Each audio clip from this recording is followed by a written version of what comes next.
وَيُؤْمِنُونَ بِهِ وَيَسْتَغْفِرُونَ لِلَّذِينَ آمَنُوا رَبَّنَا وَسِعْتَ كُلَّ شَيْءٍ رَحْمَةً وَعِلْمًا فَاغْفِرْ لِلَّذِينَ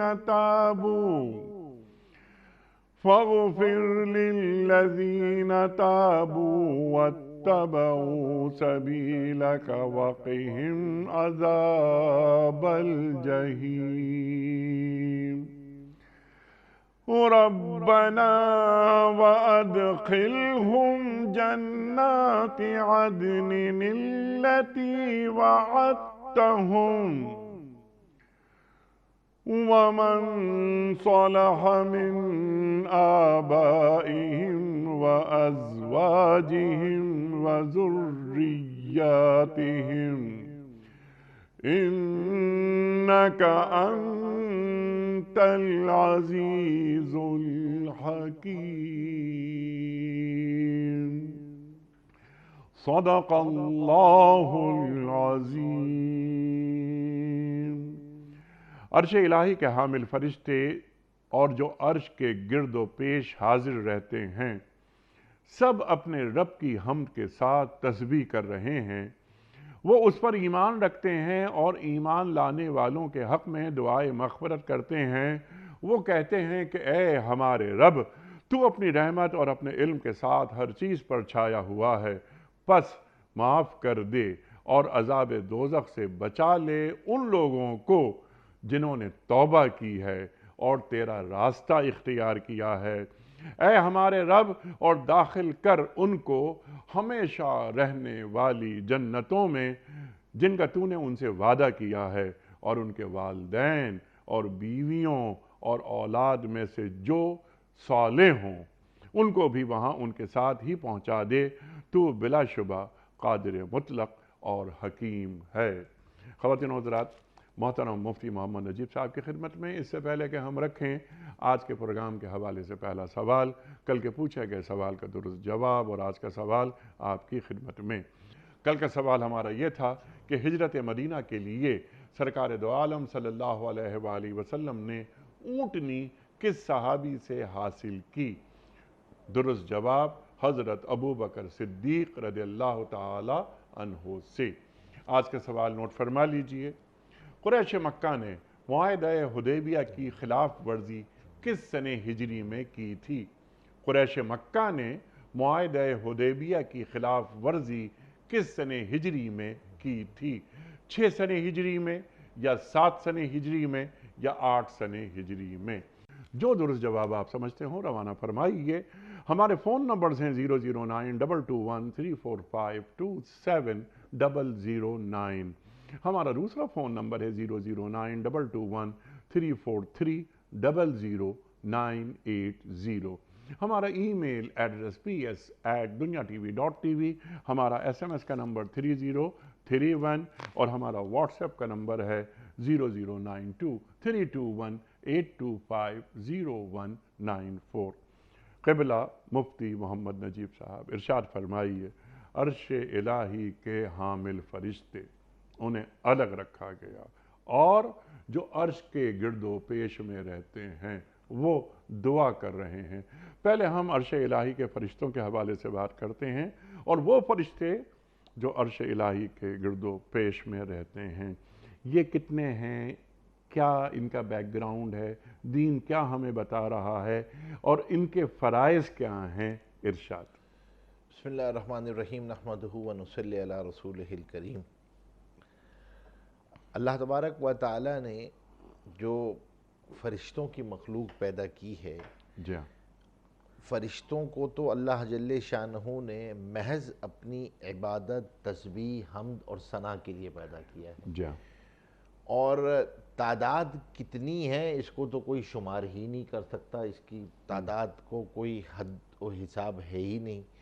اور اللہ تبارک و تعالی ہر وقت، ہر لمحے، ہر آن، ہر گھڑی وہ اللہ کی حمد میں مصروف ہیں۔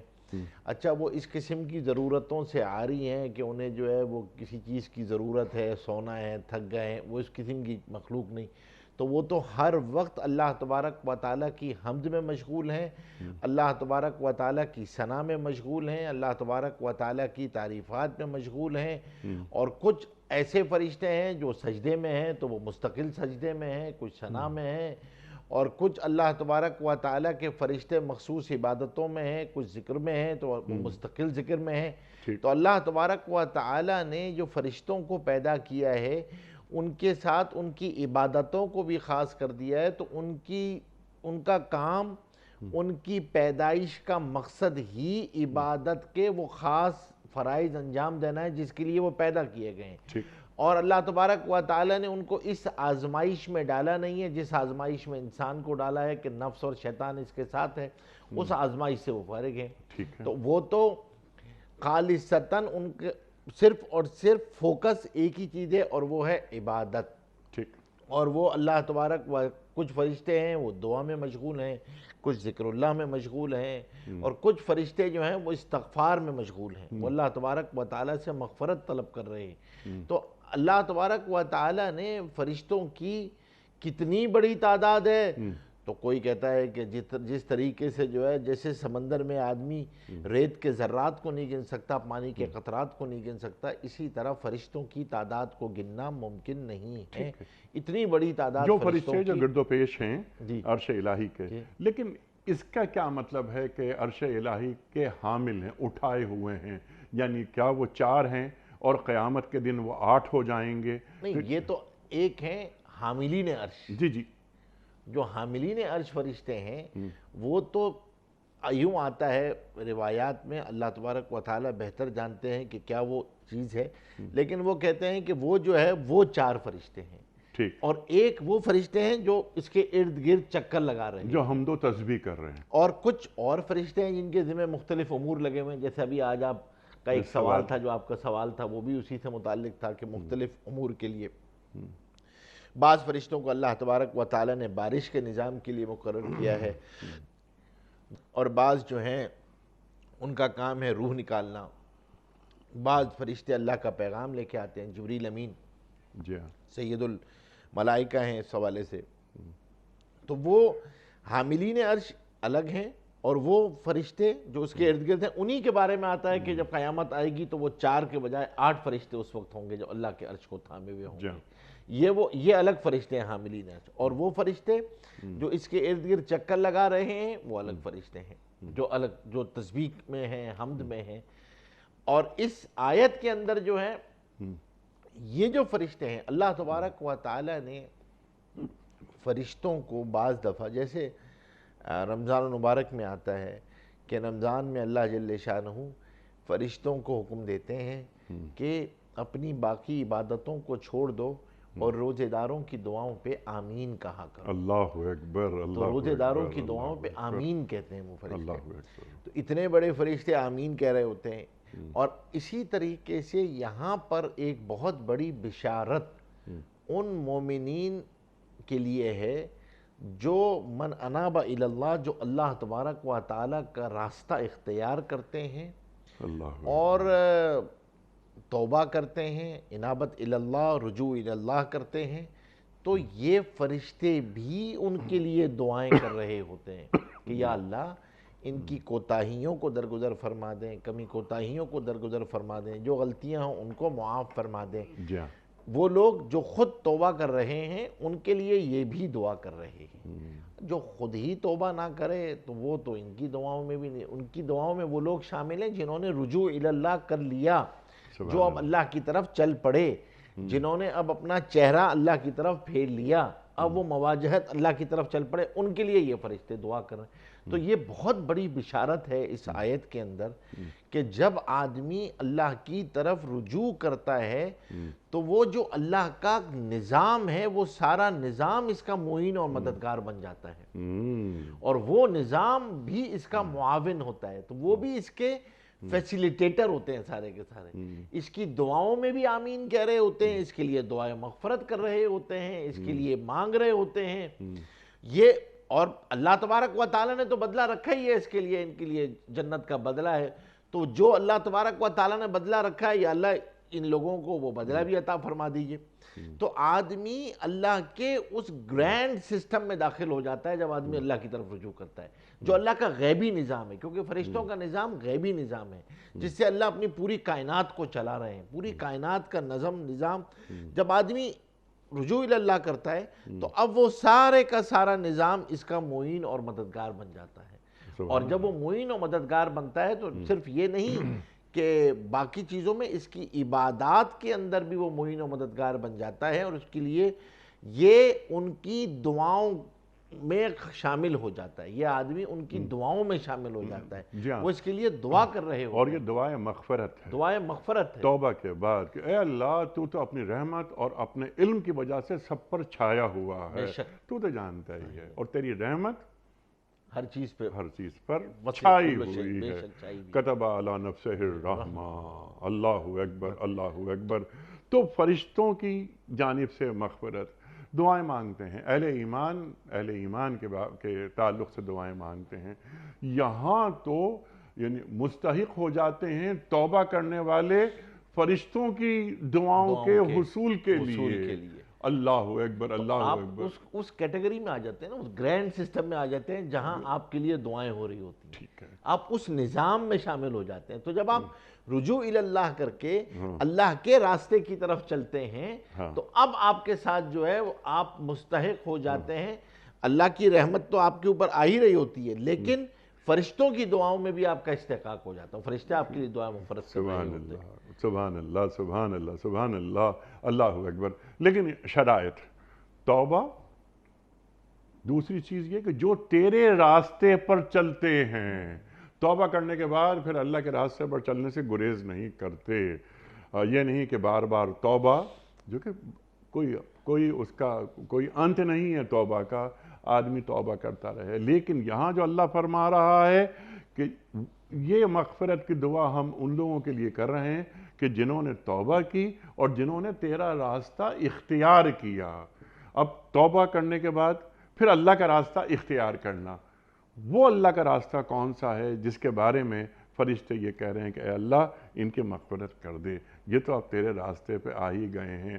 توبہ کے معنی ہی پلٹ آنا ہے کہ یہ پلٹ آئے ہیں، اب اس راستے پہ استقامت کے ساتھ رہتے بھی ہیں۔ یہ ارشاد دیکھیں، اصل بات یقیناً توبہ کہتے ہی اس کو ہیں، لوٹ جانے کو، اور التائب من الذنب کمن لا ذنب لہ، گناہوں سے توبہ کرنے والا ہے ہی جیسے اس نے گناہ کیے ہی نہیں۔ اور اب جب آدمی توبہ کرتا ہے تو جو ندامت اور شرمندگی کے ساتھ اللہ کے سامنے اپنے گناہوں کا اظہار کرتا ہے اور پچھلے کیے پہ ندامت ہوتی ہے، آئندہ نہ کرنے کا عزم کرتا ہے، گناہ کو ترک کر دیتا ہے، اور وہ اسباب گناہ جن کی وجہ سے گناہ میں آ گیا تھا وہ، اور وہ ان اسباب کو بھی ترک کر دیتا ہے، اس ماحول کو ترک کر دیتا ہے، اور پھر وہ ترک کر کے اس راستے پہ چل پڑتا ہے جو اللہ کا راستہ ہے۔ اب سوال یہ پیدا ہوا کہ اللہ کا راستہ کیا ہے؟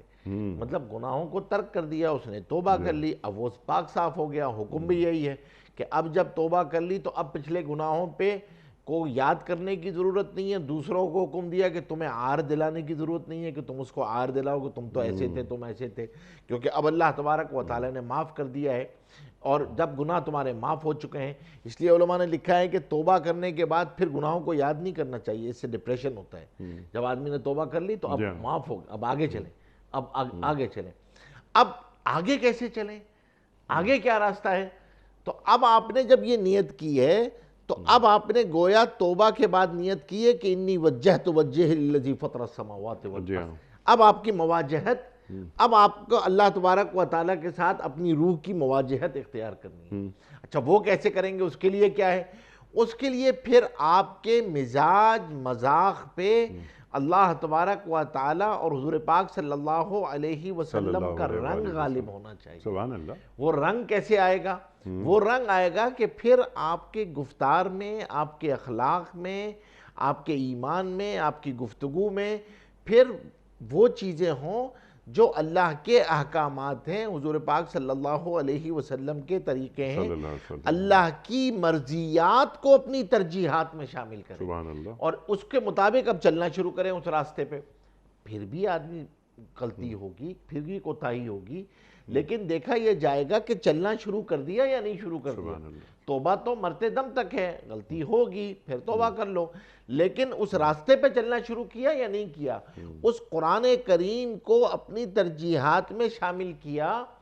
کیا آدمی نے اپنے آپ کو کسی ایسے ماحول میں لے کے آ گیا جو ماحول اس کے لیے معین ہو، ماحول اس کے لیے مددگار ہو، وہ ماحول کے ذریعے چل سکے؟ کیا اپنے آپ کو ماحول کے ساتھ اٹیچ کر لیا اس نے؟ کیا اپنی زندگی کے اندر اس نے اپنا فوکس، اپنا ویژن آخرت کو بنا لیا ہے؟ کیا آخرت اب اس کے سامنے ہے؟ کیا اب وہ توحید اور رسالت کا یقین اس کے دل میں گھر کر گیا ہے؟ اب اگر یہ چیز اس کے سامنے آ گئی ہے اور اس راستے پہ وہ چل پڑا ہے، استقامت چلتے چلتے آ جاتی ہے، بشرط ہے کہ آدمی اس راستے کی طرف چلتا رہے، صحیح راستے کی طرف چلتا رہے. تو استقامت میں تاخیر ہوتی ہے، دیر لگتی ہے. شروع میں آدمی کو تکلفاً چلنا پڑتا ہے، پھر وہ عادت بنتی ہے، پھر وہ عادت عزم میں جا کر استقامت میں تبدیل ہوتی ہے. لیکن ایک راستہ پہ چل پڑے اس راستے پہ، اور کچھ چیزوں کو ترک کرنا ہے تو ان کو ترک کر دے. اسی لیے فرمایا کہ توبہ کی سب سے بڑی علامت یہ ہے کہ اب ان اسباب گناہ کو ترک کر دیا ہے. ٹھیک ہے، یعنی آپ یہ دیکھیں گے کہ بھئی میں راستے پہ چل رہا ہوں تو وہ اسباب کوئی دوستوں کی مجلس ہو سکتی ہے، وہ اسباب کوئی ماحول ہو سکتا ہے، وہ اسباب کوئی کاروبار ہو سکتا ہے، وہ اسباب کوئی ایسی چیز ہو سکتی ہے. ان اسباب کو اس نے ترک کر دیا ہے، اس جگہ سے وہ نکل کے اب وہ چل پڑا ہے اس کی طرف.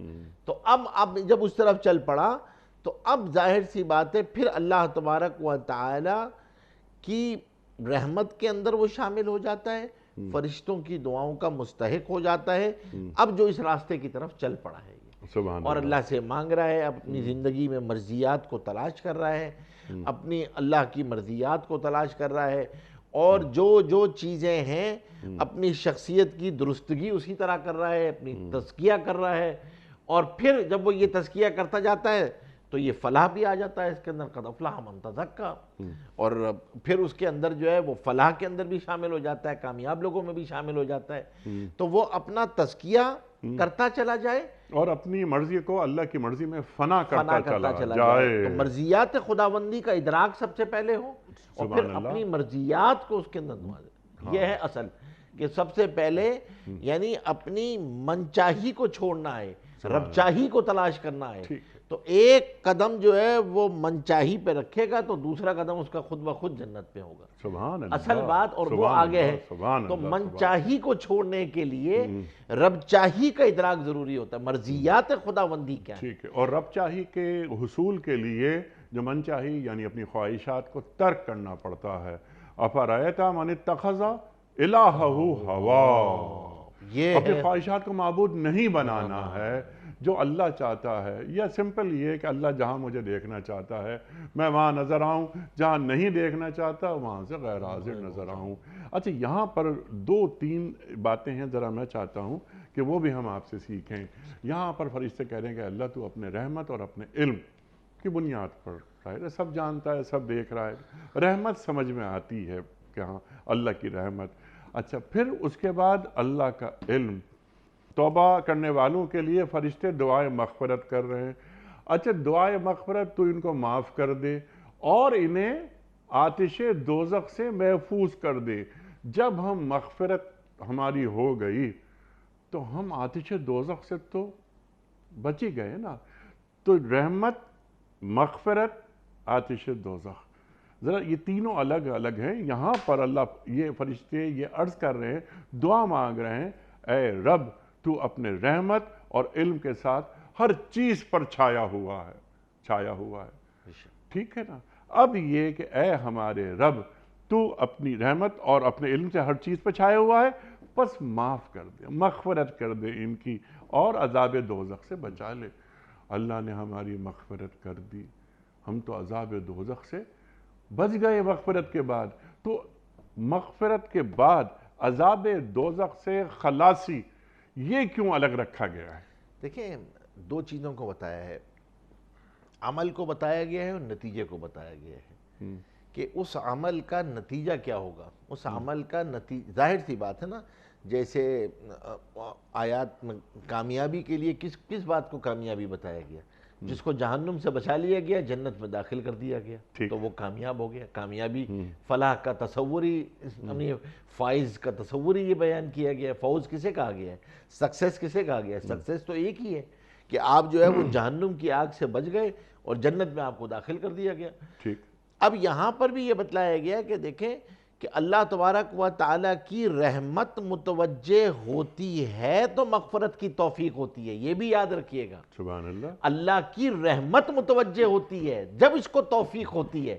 پہلے آدمی اپنے کسی عمل کی نیت کی وجہ سے اللہ کی رحمت میں شامل ہوتا ہے، اور وہ رحمت اس کو توفیق دیتی ہے کہ یہ جو ہے وَمَا تَشَاءُونَ إِلَّا إِن يَشَاءَ اللَّهُ، وہ پھر یہ مغفرت کی توفیق اس کو ہوتی ہے کہ یہ توبہ کرتا ہے. توبہ کی توفیق اللہ کی رحمت سے ہوگی. اللہ کی رحمت متوجہ ہوگی، اس کو مغفرت کی توفیق ہوگی، یہ گناہوں سے توبہ کرے گا، اور اگر یہ اس راستے پہ چل پڑے گا جو اللہ کا راستہ ہے اور اپنے آپ کو گناہوں سے بچاتا ہوا چلتا چلا جائے گا، تقوی کی زندگی اختیار کر لے گا، تو اب اس کا ٹھکانہ جو ہے اللہ تبارک و تعالیٰ اس کو جہنم کی آگ سے محفوظ رکھیں گے. اس کے اپنے عمل کی وجہ سے بھی، فرشتوں کی دعاؤں کی وجہ سے بھی، اوروں کی دعاؤں کی وجہ سے بھی اللہ تبارک و تعالیٰ اس کو جہنم کی آگ سے محفوظ رکھیں گے.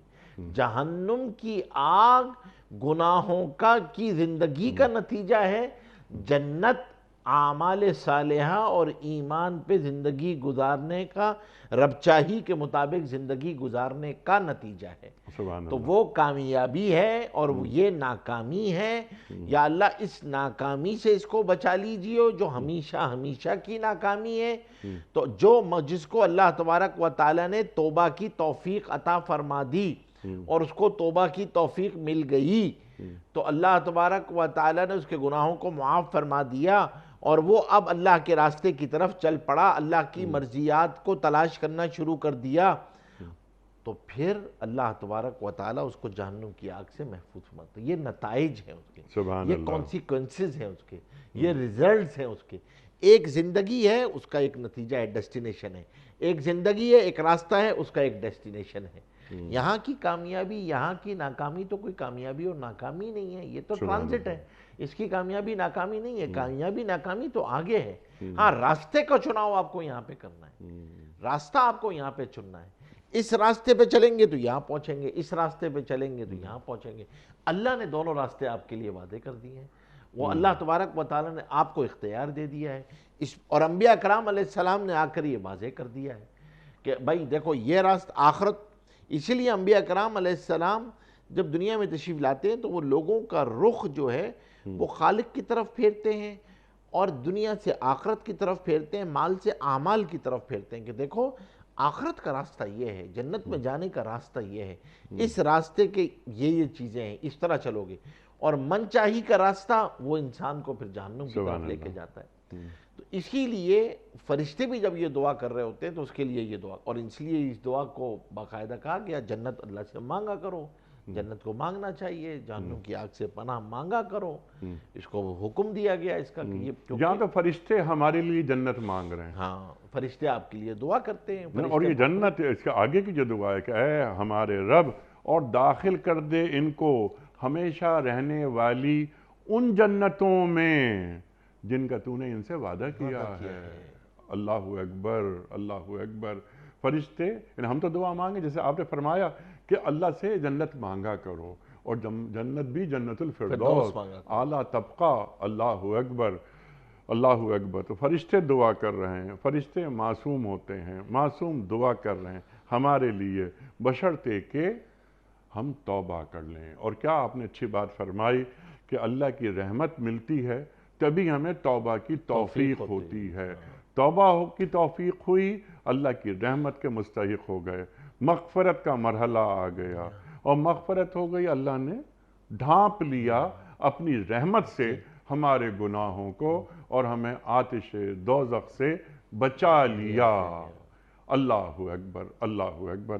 اور فرشتے، اب اسی پر ہم بات کر لیتے ہیں جو آگے آ رہی ہے بات کہ فرشتے دعا کر رہے ہیں اے اللہ تو انہیں جنتوں میں داخل کر.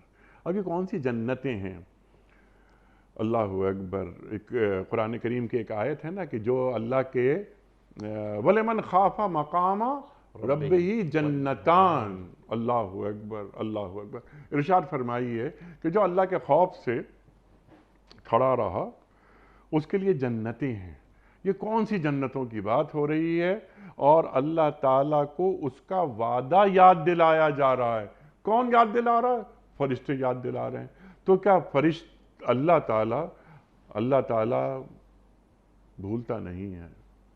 اللہ تعالیٰ قرآن میں یہ فرماتا ہے کہ تمہارا رب بھولتا نہیں ہے. تو فرشتے یاد دلا رہے ہیں کہ دیکھیے آپ کا وعدہ ہے کہ توبہ کرنے والوں کو جنت میں بھیج دوں گا میں. تو اور جنتیں یہاں جمع کا صیغہ کیوں ہے؟ دیکھیں اصل بات یہ نہیں ہے کہ کوئی یاد دلا رہا ہے. جیسے میں نے آپ کے لیے لفظ استعمال کیا تھا نا کہ یہ بنیادی طور پہ ان کی دعائیں آپ کے لیے فیسیلیٹیٹر بن جاتی ہیں. وہ تو وہ یہ دعا کر رہے ہیں کہ یا اللہ تو نے جو مومنین کے لیے وعدے کیے ہوئے ہیں اور جن جنتوں کا وعدہ کیا ہے جن کو نہ کسی آنکھ نے دیکھا نہ کسی کان نے سنا نہ کسی کے دل پہ اس کا گمان گزرا، جو ایسی اللہ تبارک و تعالی نے جنتیں بنائی ہیں اور ان جنتوں کے اندر اللہ تبارک و تعالی نے، اور ظاہر سی بات ہے ایک ہی چیز ہے جو ایمان جس کی بنیاد پہ وہ ملے گی، اور جس نے اللہ تبارک و تعالیٰ کا خوف دامنگیر رہا، اللہ کی محبت دامنگیر رہی اور اللہ سے ملاقات کا اشتیاق اور شوق اس کے دل میں رہا، تو اللہ تبارک و تعالیٰ جنت اس کو عطا فرمائیں گے جہاں پر اللہ تبارک و تعالیٰ نے اس کی ہر خواہش کو پوری فرمائیں گے. آپ سوچیں نا، ہر خواہش کو فرمایا، جو یہ سوچے گا ہر خواہش کو اللہ تبارک و تعالیٰ جنت میں ادنا، یعنی ایمان کے ذرے پہ بھی جو اس کو جنت عطا کی جائے گی وہ دنیا سے 10 گنا بڑی جنت ہوگی. وہ دنیا سے 10 گنا بڑی جنت ہوگی جو اس کے ذرے پہ عطا کی جائے گی. تو اللہ تبارک و تعالی نے جو وہ جنتیں بنائی ہیں اور جو اس کے لیے ہمیشہ رہنے کی جگہ ہے، جہاں موت کو بھی جانور کی شکل میں لا کے ذبح کر دیا جائے گا کہ وہاں پہ موت نہیں ہے، وہ ہمیشہ رہنے کی جگہ ہے.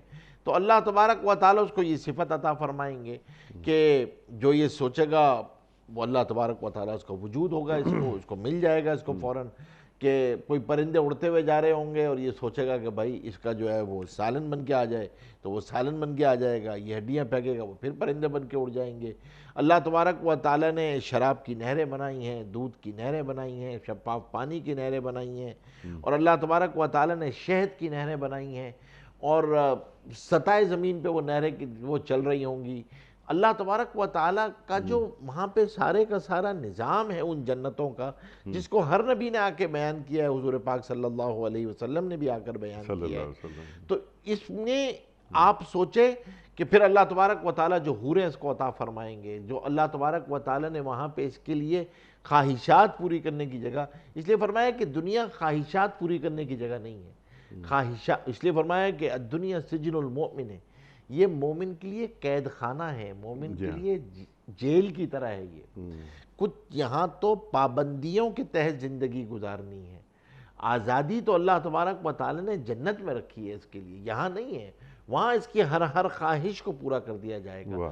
اس کے لیے جو ہے وہ دعا کر رہے ہیں، اس کے لیے فرشتے دعا کر رہے ہیں کہ اللہ ان کو عطا فرما. پھر جو ان کے ساتھ ان کے گھر والے، ان کے کنبے والے، وہ بھی سارے کے سارے جو ہیں وہ اس کے ساتھ جو ہیں وہ جانے والے ہوں. کون؟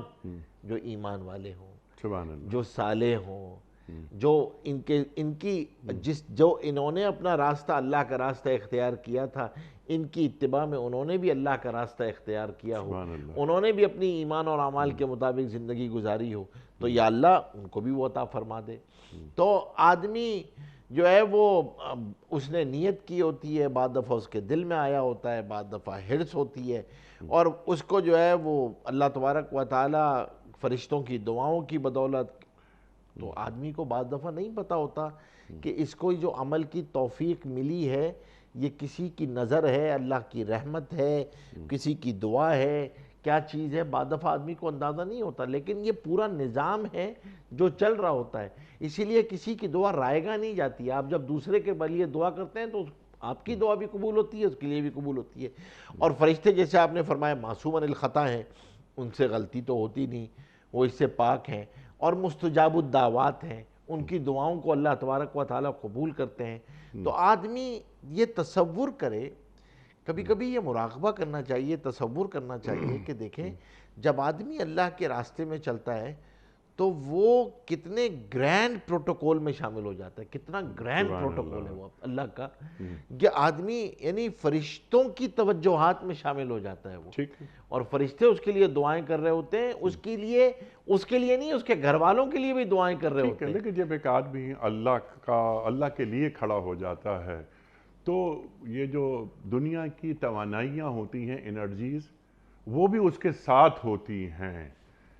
اس کو ذرا ہم اس انداز سے اگر لیں تو اس کے اندر کوئی نگیٹیوٹی نہیں ہوتی۔ نگیٹیوٹی جس آدمی کے پاس ہوتی ہے جو اللہ تعالیٰ کی نافرمانی کرتا ہے، اس کے ساتھ نگیٹیوٹیز ہوتی ہیں، منفی رویے ہوتے ہیں، اس کے پاس توانائیاں نہیں ہوتی۔ لیکن جو اللہ کے لیے کھڑا ہوتا ہے، حضرت امام حسین علیہ السلام کا قول ہے کہ جو اللہ کے کام میں لگ جاتا ہے اللہ اس کے کام میں لگ جاتا ہے۔ اللہ اکبر۔ تو کائنات کی جو توانائیاں ساتھ چل رہی ہیں، اس میں ایک توانائی فرشتوں کی بھی ہوتی ہے کہ فرشتے پھر ساتھ دیتے ہیں، جیسا آپ نے فرمایا کہ معصوم عن الخطا ہوتے ہیں، اللہ کے حضور وہ دعائیں کرتے ہیں اہل ایمان کے لیے، اور اہل ایمان ان تمام تر انرجیز کے ساتھ، اور پھر جب اللہ کی تائید اسے حاصل ہو جاتی ہے تو اس کے لیے کام کرنا بڑا آسان ہو جاتا ہے۔ اور آپ نے جو بات فرمائی تھی کہ انی وجہت وجہ للذی فطر السماوات والارض حنیفا، اس کا چہرہ اللہ کی طرف ہوتا ہے۔ جس کا چہرہ اللہ کی طرف ہو گیا اسے کس بات کا غم؟ الا ان اولیاء اللہ لا خوف علیہم ولا ہم یحزنون۔ اللہ اکبر۔ اچھا یہ بھی فرما دیجئے مفتی صاحب کہ جنت کے بھی یہاں طبقات کا ذکر ہو رہا ہے کہ یعنی مختلف طبقات ہیں؟ بالکل، جنت کے اندر بھی مختلف طبقات ہیں، اور طبقات بھی جو ہے وہ ہر اعتبار سے اس کے اندر طبقات ہیں، اور ایمان کے اور اعمال کے اعتبار سے ہی ہر ایک کی الگ الگ کیٹیگری ہے اس کے اندر۔ اور مومنین کے اندر بھی جیسے آپ نے ابھی فرمایا کہ حضور پاک صلی اللہ علیہ وسلم نے فرمایا جس کا مفہوم ہے حدیث پہ کہ جنت کو مانگا کرو اور جنت الفردوس کو مانگا کرو۔ سبحان اللہ، سبحان اور اللہ تبارک و تعالیٰ نے ایک جنت ہے جو اللہ نے اپنے ہاتھوں سے بنائی ہے، اللہ تبارک و تعالیٰ بنائی ہے اس جنت کو، اور باقی اللہ تبارک و تعالیٰ نے اپنے کن سے بنائی ہے۔ یہ جو جنتیں ہیں اس کے اندر بھی درجات ہیں۔ اس وقت آدمی کو اندازہ ہوگا کہ ایک مرتبہ سبحان اللہ جو میں نے کہا، ایک مرتبہ لا الہ الا اللہ جو کہا، ایک نیکی جو کی، اس کی وجہ سے کیا فرق آیا، اور ایک مرتبہ الحمدللہ کہا تو کیا فرق ہوا۔ تو اب آدمی کو جب آدمی یہ جو اللہ کا ذکر کر رہا ہوتا ہے تو پھر اس کی وجہ سے، اس لیے تو فرمایا نا کہ جنت چٹیل میدان ہے، جنت تو چٹیل میدان ہے، جو آپ سبحان اللہ الحمدللہ لا الہ الا اللہ کہہ رہے ہوتے ہیں، یہ درخت ہیں۔ جب سبحان اللہ کہتا ہے تو ایک درخت لگا دیا جاتا ہے کہ 100 سال تک ایک عربی گھوڑا اس کے سائے کے نیچے دوڑتا رہے تو اس کا سایہ ختم نہ ہو۔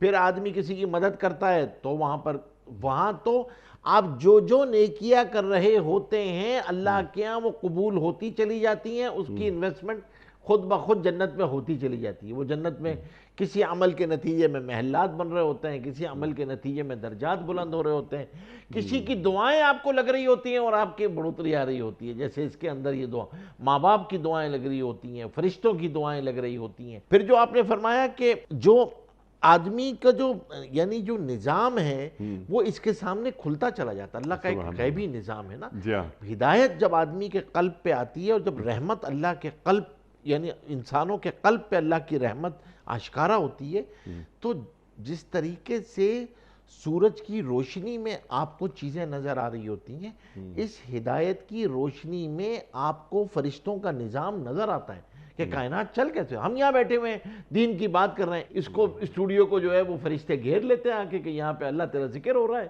آسمان سے ایک رحمت نازل ہوتی ہے جس کا نام سکینہ ہے، وہ ایسی مجالس پہ نازل ہو رہی ہوتی ہے۔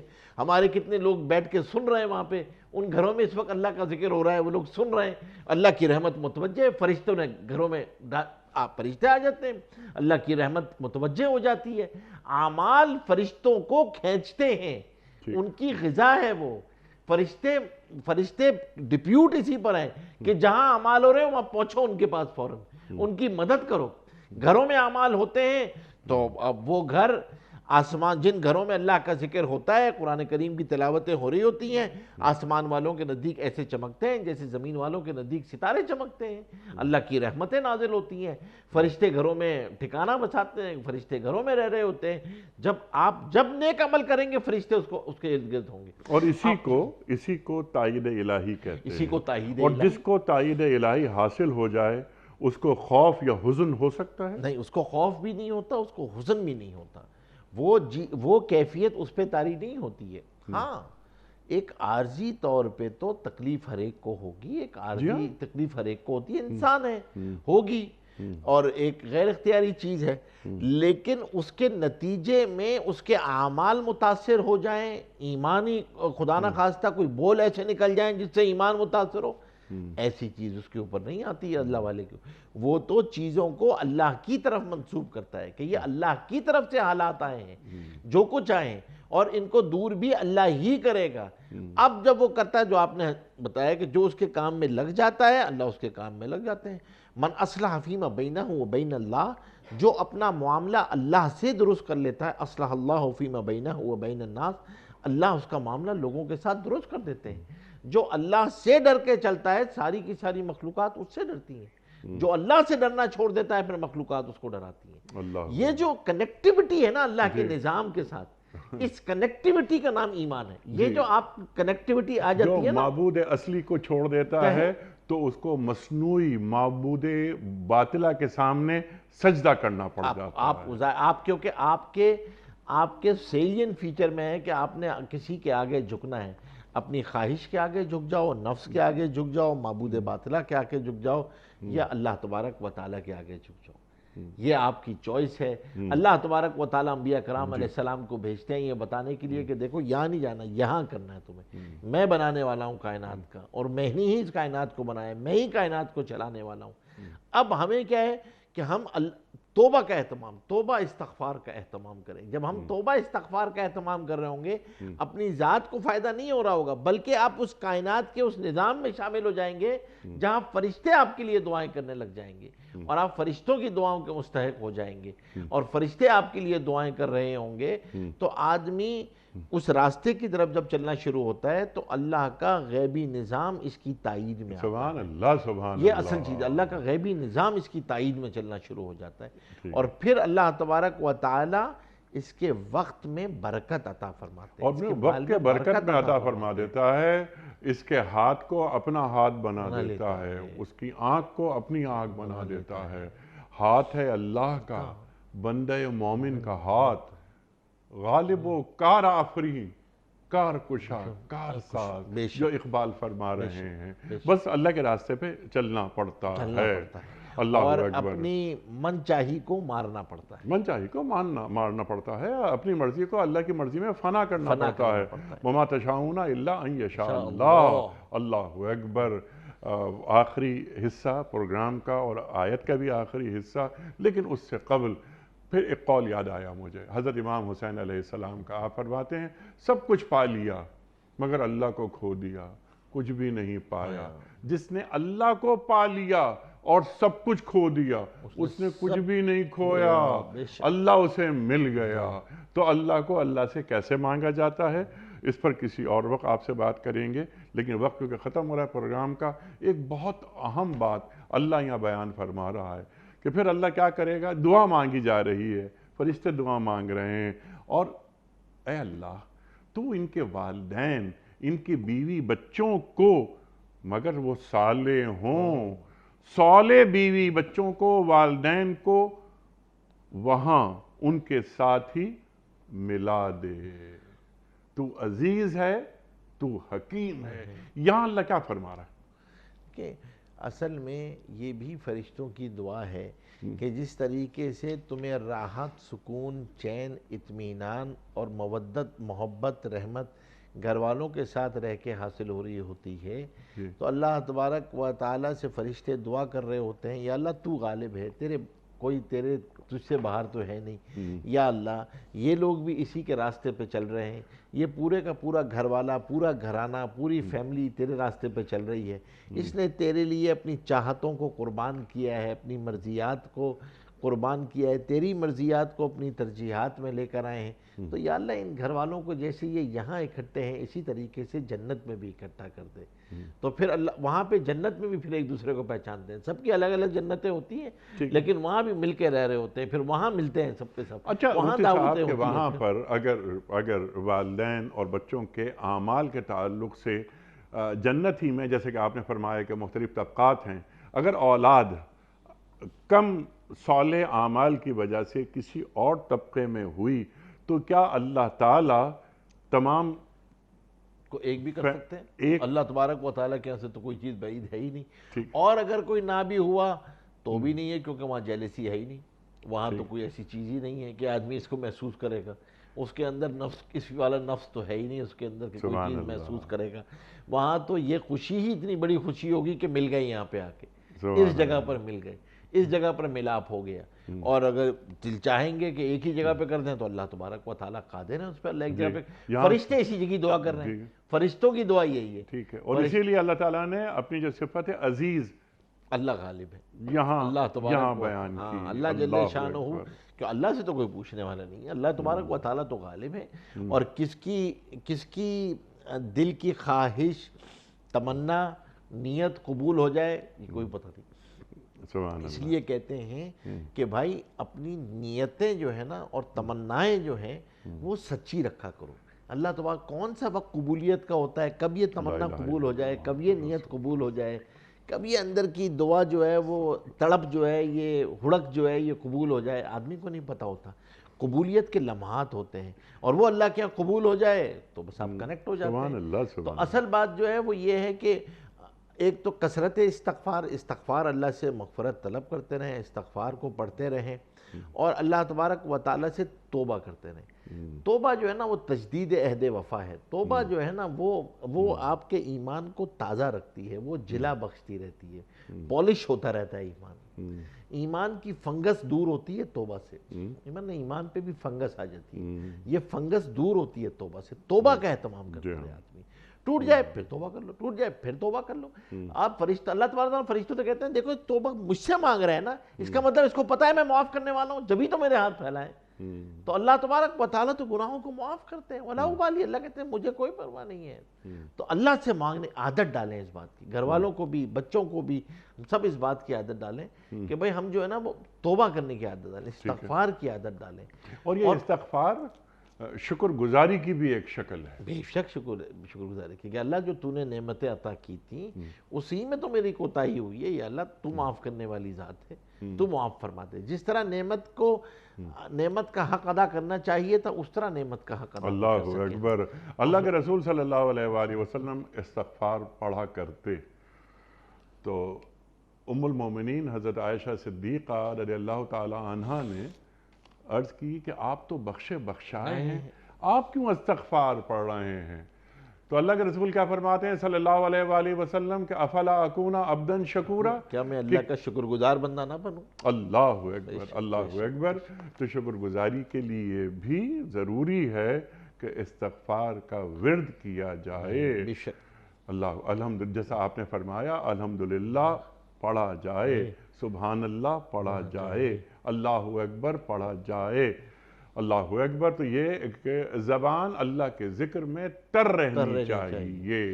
بالکل، جب یہ اللہ کے ذکر میں تر رہتی ہے تو پھر اللہ تبارک و تعالی نے جنت فرمایا نا، ذاکرین کے لیے جنت کے 8 دروازے ہیں، ایک دروازہ ذاکرین کے لیے مخصوص ہے، جو ذکر کرتے ہوئے اس جنت میں داخل ہو جائیں گے۔ تو اللہ اپنی زبان کو اللہ کے ذکر سے رد سبحان اللہ، اللہ کا ذکر کرتے ہوئے اور اللہ تعالیٰ کی فرما برداری کرتے ہوئے، اے اللہ تو نے یہ فرمایا میں تیرا بندہ ہوں، تیرا عبد ہوں، تیرا غلام ہوں، تو مجھے ایسا دیکھنا چاہ رہا ہے، تو میں نے اپنی پوری زندگی پوری کوشش کی تیرے احکام پر عمل کرنے کی۔ اب میرا وقت آخر ہے، میں جا رہا ہوں، لیکن میں نے اپنے تئیں پوری کوشش کی تیرے دین پر عمل کرنے کی۔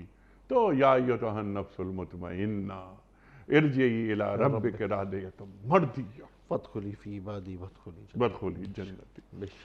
مفتی صاحب بڑا ممنون، بڑا شکر گزار آپ تشریف لائے۔